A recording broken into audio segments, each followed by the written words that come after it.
Hello, everybody, and welcome to another edition of Charts with Dan. We have a very interesting box office situation to talk about for this past weekend. What do you call a number one movie that doesn't go into the record books as a number one movie? Well, you call it a number one movie, and we have that unique situation to discuss, as well as everything else that's going on at the box office and on streaming, where we're going to talk about the record-breaking performance of Happy Gilmore 2. We're just getting the numbers domestically from Nielsen on that film. But let's start with this previous weekend at the movies, and the number one film, at least we think, is K-Pop Demon Hunters, which comes in with an estimated total of $19.2 million. And I know what you're thinking, wait a minute, this is Tuesday. Why are we using estimated numbers?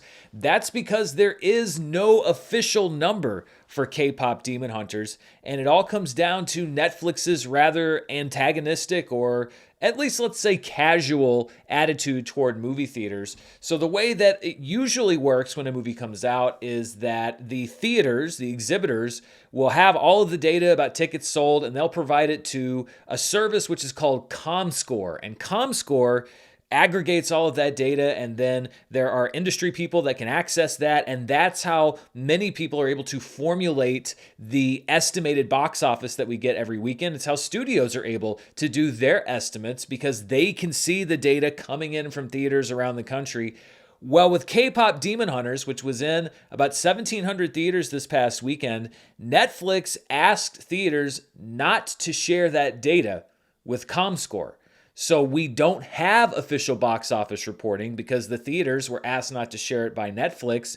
And so that means if you were to go over right now and look at ComScore, according to their records and quote unquote officially, the number one movie at the box office this past weekend was Weapons, because that is the movie that they have data for. However, there are people in the industry that are able to gather estimated numbers in different ways. That's how a lot of the trades are able to come up with their estimates, because there are other ways of doing it. But there is no official number for K-Pop Demon Hunters. There will never be an official number for K-Pop Demon Hunters, just as there was never an official number for Glass Onion when it was in theaters a few years ago. Netflix rarely puts a movie in this kind of wide release, and we're probably not going to see another one till they've got something worked out with Narnia and Greta Gerwig. So it's going to be a while till we see another one. But this is just another example of the new paradigm that we're living in, where a movie can be number one in theaters and yet officially not go into the record books as the number one movie. Still, though, an impressive performance. It does not look like there will be an extension of this limited showing of K-Pop Demon Hunters, because Netflix announced that the sing-along version is debuting this week, and I believe already has, on the streaming service. So you're not going to be able to go see it again this weekend, but a nice shot in the arm for the box office, at least for the theater owners who did show it, which was most of the major chains except for AMC, who chose not to show the movie, especially when you look at the box office total for this past weekend, because if K-Pop Demon Hunters had not been in the mix, this would have been well, it was already kind of depressing. It would be an even more depressing weekend. In second place was Weapons, which had another good hold in its third week of release. It dropped 37% for a $15.4 million total. It's now at over $115.6 million. Freakier Friday is also holding in there pretty well. It dropped 37.7% to bring in almost $8.9 million. Its domestic total is at $70.2 million. So it's sort of a slow burn. It's sort of been doing all right under the shadow of Weapons. The Fantastic Four First Steps dropped 33.5% and brought in just over $6 million. It's now at $257.3 million. The Bad Guys 2 stays in fifth place. It was in fifth place last weekend. It's in fifth place again this weekend. It brought in another $5.1 million. It's at $66.1 million domestically, but it really surprised me how soft this movie's performing. I thought it would do much, much better. Nobody 2 drops out of the top 5 in its second weekend. It dropped nearly 60% to bring in $3.7 million. Superman sticking around the top 10. I know a lot of people said, well, once it hits digital, it's really going to hurt its box office performance, but it posted another one of the best holds that it ever has from week to week. It dropped 35.1%, $3.4 million for the weekend, and $346.9 million total domestically. Honey Don't was able to debut in the top 10, but reviews were not strong, so I expect that we will see this movie dropping out quite quickly. It comes in at just over $3 million. The Naked Gun drops to number 9. It's just under $3 million with a drop of 39.2% in its fourth weekend. Its domestic total now $47.6 million. I wish it was doing better because I think it's a really funny movie. And for an eighth weekend, Jurassic World Rebirth stays in the top 10. It brought in $2.1 million. Its domestic total is now at $335.5 million. Dropping out of the top 10, we have Coolie, the film from India that we talked about last week. It's out after 1 week. And F1 the movie is out after 8 weeks. So unless it can make a reappearance in the top 10, and you never know, it's been hanging around pretty well, then it will tie for the second longest run in the top 10 for a 2025 release. Looking at the biggest theater count changes for this past weekend, Sketch, which is a release from Angel Studios, dropped 1,227 theaters. It's now in just 627 total. How to Train Your Dragon had an expansion to try to cap off the summer. It added 935 theaters for a total of 1,178. I've read that Lilo and Stitch will be doing something similar in the next week or two. I think Disney is trying to get it over the finish line to be the #1 grossing movie domestically of the year. Together lost 861 theaters. It's now in 439. East of Wall did what we see with a lot of these smaller indie films. They're in theaters for basically 1 week and then they drop out. It lost the vast majority of its screens, 528 theaters gone. It's now in 98. And Superman lost 317 theaters, but it's still in 2,338. This is our road to not so recovery. As you can see, the blue line is the box office weekend average for 2015 to 2019. The red line is 2021 to 2024. And the dotted black line is every weekend this year. And even with K-Pop Demon Hunters coming in to save the day, we still basically matched, as we have for the past week or so, the average post-pandemic after theaters reopened in 2021. So if you can imagine, without K-Pop Demon Hunters, we would be healthily below that red line. This has not been the summer that Hollywood was hoping for. There have been some individual breakout hits, but the overall box office market has not shown the kind of explosive signs of recovery or even return to some of the bigger post-pandemic summers that we've seen. So we're just going to have to hope for the fall in the way that we hoped for the summer during the spring. Opening healthily outside of the top 10 was the English language re-release of Ne 2, which is the top grossing film worldwide this year at over $2 billion. It came out earlier this year and did really good numbers domestically for a Chinese film, one of the best numbers that we've seen in a very long time. A24 picked up distribution rights. They did a redub. They had Michelle Yeoh play one of the roles, and they put it back out in theaters this past weekend, and it actually had almost the worst opening that we've seen this year for a movie in 2,000 or more theaters. It comes in just below by about $40,000. The opening of Rule Breakers, which was an Angel Studios release, that opened to $1.50 million. Ne 2 opens to $1.54 million. Both of those films in over 2,000 theaters. And Ne 2 had a worse opening than movies like Fight or Flight, Shadow Force, Brave the Dark, Sketch, which, by the way, opened on a Wednesday, so a little bit of an asterisk there. The Day the Earth Blew Up, which was the Looney Tunes movie. The Alto Nights, starring Robert De Niro and Robert De Niro. Hurry Up Tomorrow, and Clown in a Cornfield. So all of those movies opened higher than Ne 2. I think what we saw with that movie is that the marketplace desire for that film was sated earlier this year when it was initially released. And I know that A24 was hoping to kind of capitalize on the fact that it was such a notable film globally, but people just weren't interested in seeing the film. It may have been undercut a little bit by K-Pop Demon Hunters entering the marketplace, which was kind of a late game scenario type thing. So if there were families that wanted to go to an animated film that was hitting theaters this past week that had already been released in some form before, maybe they went to K-Pop Demon Hunters instead of taking a chance on Ne 2. For whatever reason, just not a great performance for the film. And A24 hasn't been on a great streak this year. They've had a couple of breakouts like Materialists, but they've also had a lot of disappointments, and you can add Ne 2 to that list of disappointments. Looking at the top per theater averages for this past weekend, at number 1 was Splitsville, which played in 5 theaters and brought in $21,663 per theater. Then we had Lurker playing in 4 theaters. That brought in $13,968 per theater. I really want to see that movie. It looks very good.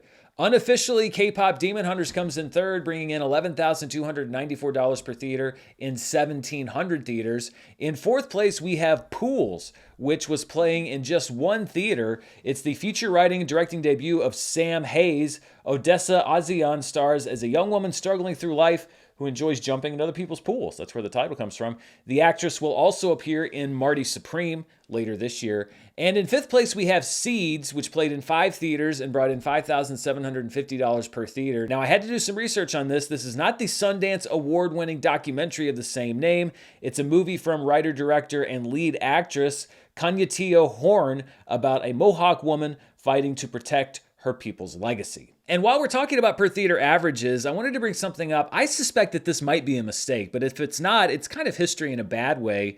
Universal re-released 2 of their comedies, The 40-Year-Old Virgin and Trainwreck, into theaters this past weekend. And according to Box Office Mojo, which is the only site listing the movies, they were both put in 800 theaters.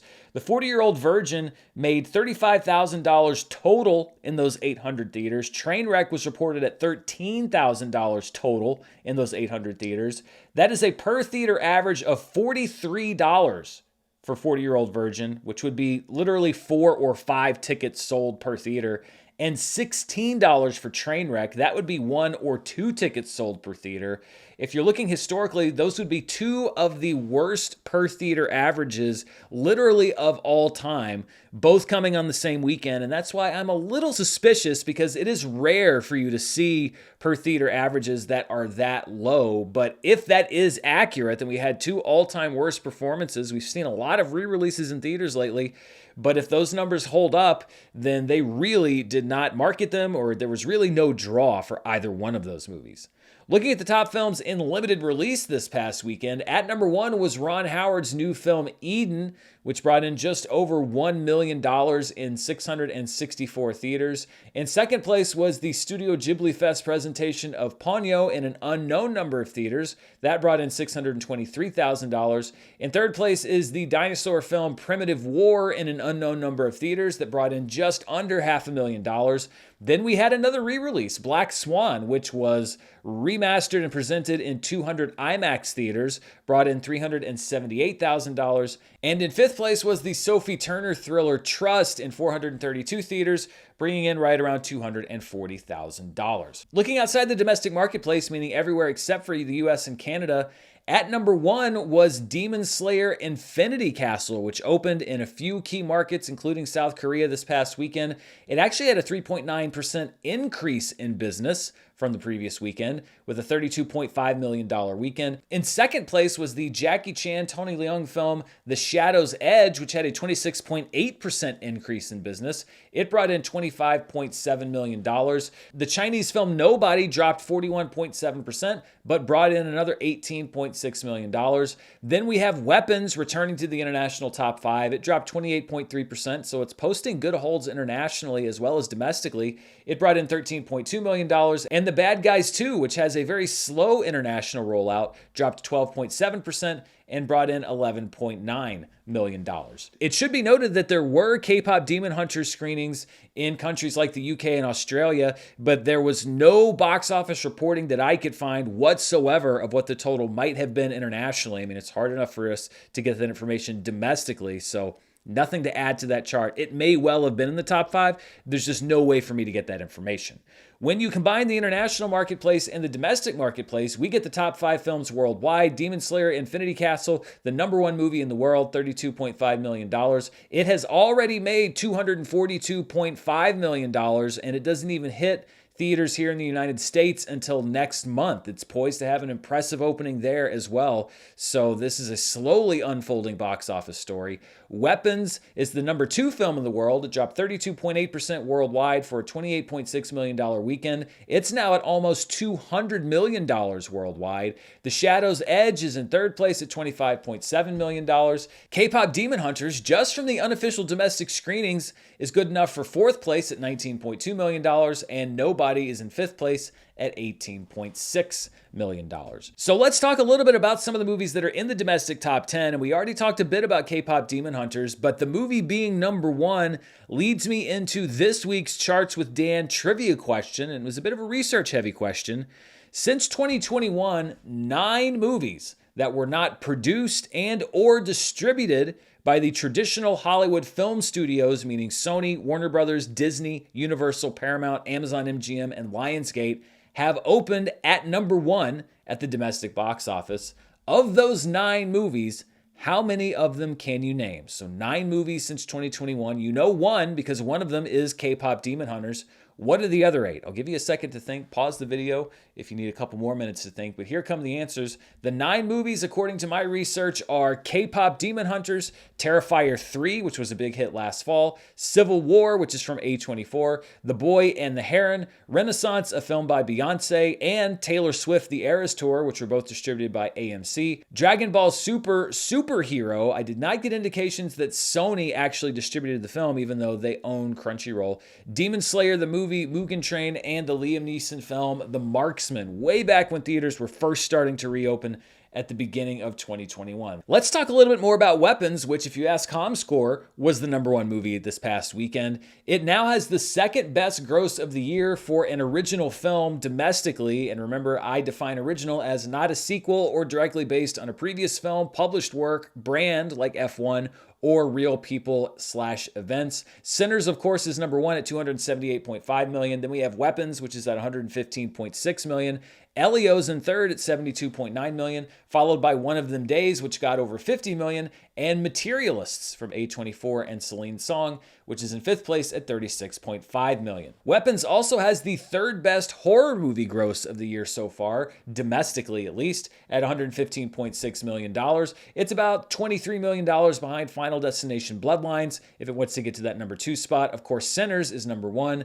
28 years later has the fourth best gross at $70.4 million, and The Monkey rounds out the top 5 at $39.7 million. It has not been a banner year for horror thus far. It really is a case of the haves and the have-nots. The Fantastic Four: First Steps continues its somewhat disappointing box office run. When you look at the MCU by inflation-adjusted domestic gross, it is now above the first Ant-Man movie at $257.3 million, and it will probably get up there above Captain America: The First Avenger, maybe up there above Thor and Shang-Chi, but it's going to end up right around Ant-Man and the Wasp. And when you look at the MCU worldwide, the Fantastic Four: First Steps has passed Ant-Man and the Wasp: Quantumania. It might get up to Ant-Man level, but it's not getting up to the $585 million that the first Iron Man brought in. And remember, those are not adjusted for inflation. So yeah, not a return to form for Marvel. Also, a quick note on Superman. It is still the third highest grossing Superman film worldwide, but it has become the third Superman film to pass the $600 million worldwide mark. It's at $604.4 million, about $65 million behind Man of Steel. I don't think it's going to pass it. It's not going to pass it. And of course, healthily behind Batman v Superman: Dawn of Justice. But still, passing that $600 million barrier, there were a lot of people that appeared to be gloating, saying that it was not going to do that. But it has done that, helped partially by the fact that the digital release didn't really seem to take the wind out of the movie's sales overall. I mentioned earlier that Jurassic World Rebirth is tied for the second longest run in the top 10 for a movie this year. And you can see it's pretty crowded because we have let's see, 1, 2, 3, 4, 5, 6, 7 movies all tied for the second longest run in the top 10 at 8 weeks. We have a Minecraft movie, Dogman, Jurassic World Rebirth, Captain America: Brave New World, F1 the movie, Mission Impossible: The Final Reckoning, and How to Train Your Dragon. Sinners and Lilo and Stitch are currently tied for the longest run in the top 10 for a 2025 release. So K-Pop Demon Hunters, a nice late summer shot in the arm for the box office. Of course, we've been talking about Weapons, which is a good sleeper late summer hit. But last week, I asked the members here on the channel which movie's underperformance this summer was the most surprising. And we had a winner. It was a clear winner. 74 of the total responses said that the most surprising underperformance was the Fantastic Four: First Steps. In a distant second was Elio with 27 votes. Mission Impossible The Final Reckoning comes in at 21 votes. Megan 2.0 came in at 16 votes. And tied with 8 votes was Ballerina and Freakier Friday, with people saying it didn't necessarily do badly, but they thought that it would do better. And that brings us to this week's Charts with Dan member poll question, and it regards Netflix original movies, with K-Pop Demon Hunters now exiting theaters after a one-weekend limited run. What Netflix original movie do you wish that you could have seen in a theater? So if Netflix was going to have done this with another one of their films, what would you like to have seen? Leave your pick in the comments of the member poll. It's a community post. It is accessible to everybody who's a member right now. And if the answer that you wanted to put there is already there, upvote your favorite, because it makes it a lot easier for me to tally the results. The 5 picks with the most upvotes will be revealed right here next week. And if you're not yet a member here on the channel, you can find a link down in the description below, or depending on how you're watching the video, there might be a button for you to push. Members don't just get to vote in the member polls every week here on Charts with Dan. You also get custom badges and emoji for the chat, and you get early access to some of my videos like this one. So I'd love to have you become a member and hear your voice each and every week here on the show. We have a lot more to cover this week, but before we do, I wanted to thank my official partner for this episode, which is the Wednesday Season 2 official WoCast. We talk about the biggest movies on this show. We're going to talk about streaming ratings in a bit. And the number one show, the number one program on Netflix right now is Season 2 of Wednesday. If you want to dive deeper into the mysteries of the show, you can do that right now with the Wednesday Season 2 official WoCast. Caitlin Riley is the host of the show, and she is sitting down with all the names you know from the cast and crew to take a deep dive into the shocking twist, to dissect the characters, their relationships, to unearth Addams Family lore, and to answer your burning questions. The guests on the show include Emma Myers, Joy Sunday, Hunter Doohan, Steve Buscemi, Fred Armisen, Catherine Zeta-Jones, and Joanna Lumley, who is a comedy legend. You'll also get to hear from the show's creators, Al Goff and Miles Miller, and of course Wednesday herself, Jenna Ortega, plus a lot more. There are 8 episodes to break down. There's 4 now. There's going to be 4 next week. So you will learn more about Nevermore Academy and everything going on than you ever have before. The Wednesday Season 2 official WoCast is available in audio and video forms on todoom.com, Apple Podcasts, Spotify, YouTube, or wherever you find your podcasts. And I want to thank them for being a partner here on the show and for being totally cool with the fact that, we cover Wednesday as a news story. I may review the season here in a week or two, and they were totally cool with it. They're like, yeah, no, that's cool. We just think your viewers might like this show. So thanks to the Wednesday official Season 2 WoCast for being a partner. Let's take a quick look at the summer box office thus far, and there have been no changes in position since last week, although it is nice psychologically to see that we now have 10 movies above the $100 million domestic mark for the summer. We'll take our victories where we can get them. Lilo and Stitch, of course, still number one by quite some distance ahead of Superman, with Jurassic World Rebirth in 3rd place, How to Train Your Dragon in 4th. The Fantastic Four, First Steps, needs about $5 million more to get up to the number 4 spot, which is where I predicted it would land at the beginning of the summer. Mission Impossible The Final Reckoning is at number 6, followed by Thunderbolts, F1 the Movie, Final Destination Bloodlines, and Weapons, rounding out the top 10. This is the domestic box office top 10 for so far this year. As you can see, Lilo and Stitch is about $2 million behind a Minecraft movie. Disney reportedly planning to relaunch the film to try to get it over the finish line. We'll see if they can do that. Superman's in 3rd, followed by Jurassic World Rebirth. Sinners is in 5th place. How to Train Your Dragon is in 6th. The Fantastic Four, First Steps, is in 7th.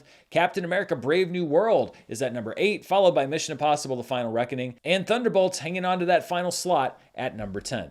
And this is the worldwide box office for 2025 so far. Naja 2, of course, number 1, easily at $2.2 billion.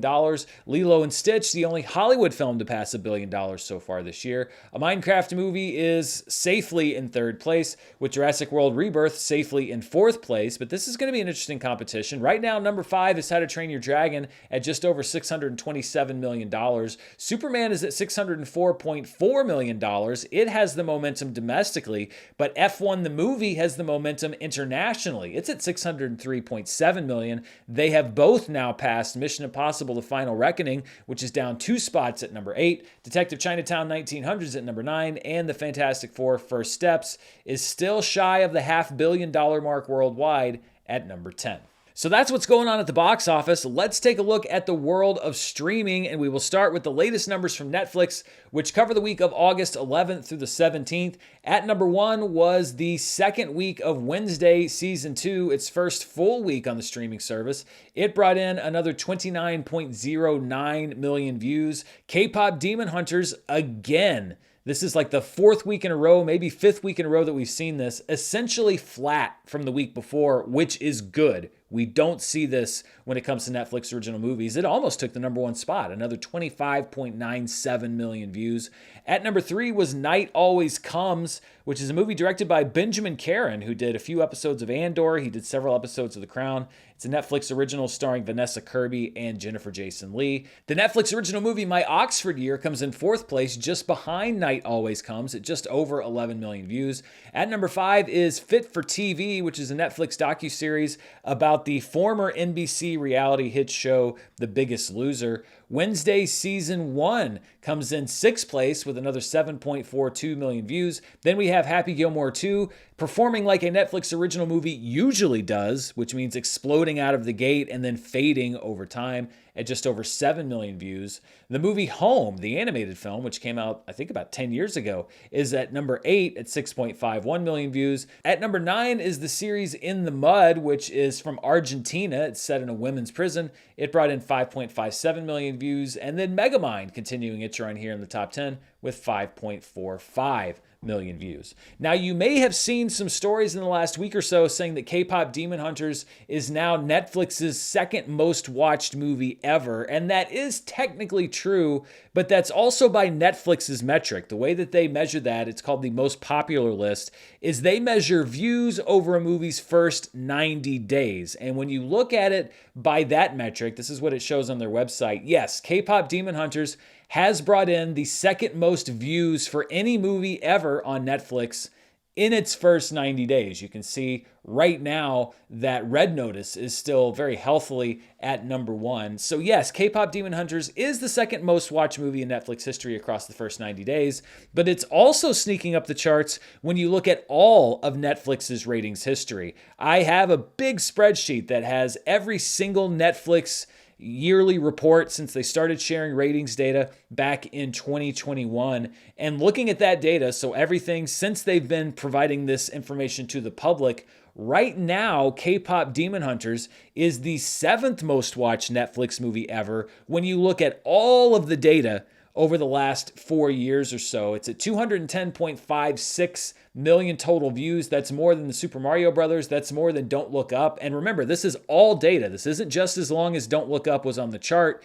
This is all of the data that Netflix has reported. And it's very close to passing The Mother. It's very close to passing Extraction. It's very close to passing The Gray Man. So the likelihood is that we're going to see it at number 4 on this chart and then see how much higher it can go. So it's not just a first 90 days thing for K-Pop Demon Hunters. It's an all-time thing when you look at an even bigger set of data and when you look at all of Netflix's programs based on their ratings reporting. Every 6 months, they drop the full ratings for the year. K-Pop Demon Hunters is now the 9th most watched program since Netflix has started showing that data, just ahead of the Super Mario Brothers movie. And it looks like it could very easily break into the top 5 all time. And over time, as it continues to gather views over the years, I think it could very easily maybe hit the number 1 spot, definitely be entrenched in the top 5. So this is not just a today story with K-Pop Demon Hunters. This is going to be a forever story with Netflix. Looking at the most watched movies of the year, K-Pop Demon Hunters, of course, continues to expand its lead over Back in Action, which is now at number 2. Happy Gilmore 2 is now the 3rd most watched Netflix movie of the year. It's broken the 100 million view barrier. Straw is in 4th place, with The Life List in 5th place, and rounding out the top 10 are Exterritorial, Havoc, The Secret Life of Pets 2, The Electric State, and Counterattack. Looking at the most watched shows on Netflix this year, Wednesday enters the chart at number 4 with 79.07 million total views. That comes in behind Squid Game Season 2, Squid Game Season 3, and Adolescence. Untamed is in the top 5 at just over 75 million views, with Miss Rachel Season 1, 0 Day, Missing You, Sirens, and American Murder Gabby Petito rounding out the top 10. Ginny and Georgia Season 3 now off of the top 10 according to all available Netflix data. Let's take a look now at the latest Nielsen ratings. Now, these are domestic numbers only. They're not global numbers like we see with Netflix, and they're delayed by about a month, which is why we're just now getting the first results for Happy Gilmore 2. This is the week of July 21st through the 27th, and Happy Gilmore 2 was the most watched streaming movie in the US, according to Nielsen, with 48.2 million hours watched. If that sounds like it's a huge number, that's because it is a huge number, and we'll talk about just how big in just a second. K-Pop Demon Hunters, with a number that would easily be number one in just about any other week, 17.1 million hours watched. Happy Gilmore, the original film, is in third place. Hotel Transylvania 3, another Adam Sandler movie, in fourth place. Medea's Destination Wedding is in fifth place. Until Dawn debuts on Netflix in sixth place at 4.4 million hours watched. Sinners and The Amateur are two holdovers at number 7 and 8. Wicked rejoins the top 10 at number 9 on Peacock. I think it's because Wicked has been jumping around platforms based on their contractual obligations, because it was on Peacock, then I think it jumped to Prime. Now it's back on Peacock at 3.1 million hours watched. And a Minecraft movie rounds out the top 10. And to put into perspective just how big this debut for Happy Gilmore 2 was in the United States, first of all, it had the best streaming movie debut of the year in the United States at 48.2 million hours watched. That's 15 million hours more than the previous number one, which was the week that Moana 2 debuted on Disney Plus back in March. It also had the best weekly performance for any movie this year on streaming, according to Nielsen, at 48.2 million hours watched, ahead of Moana 2, the first 2 weeks of Back in Action, and the first week of The Accountant. And Happy Gilmore 2 actually had, since Nielsen began reporting ratings back in 2020, the best streaming week ever. 48.2 million hours watched. That narrowly beats the previous record, which was the second week viewership of Glass Onion at 48.1 million hours watched. Then we had the debut week of Hocus Pocus 2, the debut of Black Panther Wakanda Forever on Disney Plus, Wonder Woman 1984 in its day and date streaming release in late 2020, the debut week of Glass Onion, which is at number 6, the debut of Encanto on Disney Plus, which is at number 7, Red One's debut on Amazon Prime Video, Beverly Hills Cop Axel F's debut on Netflix, and Don't Look Up's first week on Netflix at number 10. Happy Gilmore 2 buried all of them. So literally the best week ever for a streaming movie since Nielsen's been doing ratings for these last 5 years. That's just a massive debut. These were the most watched streaming shows for July 21st to the 27th. At number 1 was Untamed, which has been a very, very strong ratings hit here domestically at 33.8 million hours watched. The Hunting Wives debuts on the list at number 2. This is not something we've seen a whole lot of noise on as far as the global charts for Netflix, but this is obviously a very domestic heavy show at 22.6 million hours watched. Bluey is at number 3. The Big Bang Theory returns to the list at number 4. Blind Spot is at number 5. Sullivan's Crossing is at number 6. Blind Spot and Sullivan's Crossing are kind of doing what Suits did last summer or the summer before at a smaller scale. These older shows that are getting newfound popularity on Netflix. Grey's Anatomy's at number 7. Animal Kingdom, another show doing the same thing this past summer, at number 8. Paw Patrol's at number 9. And then South Park rounding out the top 10. This was the week that South Park had its big buzzy debut for the new season. So 10.9 million hours watched. Good enough for number 10. Looking at the top streaming shows as far as watch time per available episode. So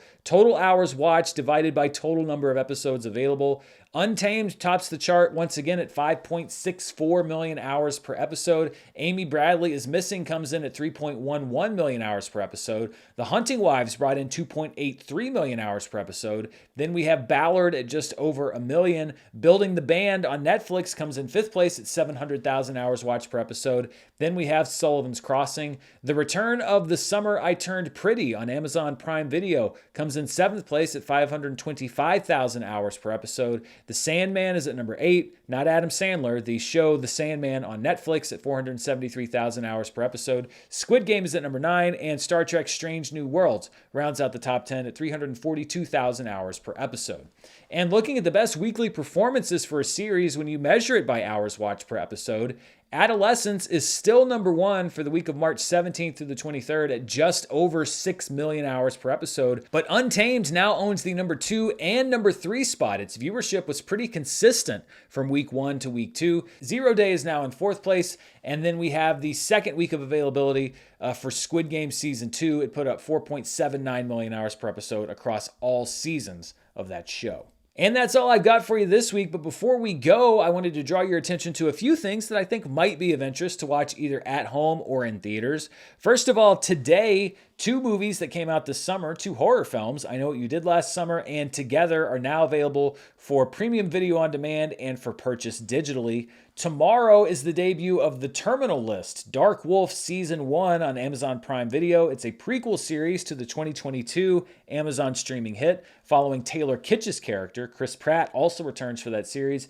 This will be a 3-episode premiere, followed by 4 more episodes released weekly. And tomorrow, Thunderbolts makes its debut on Disney+.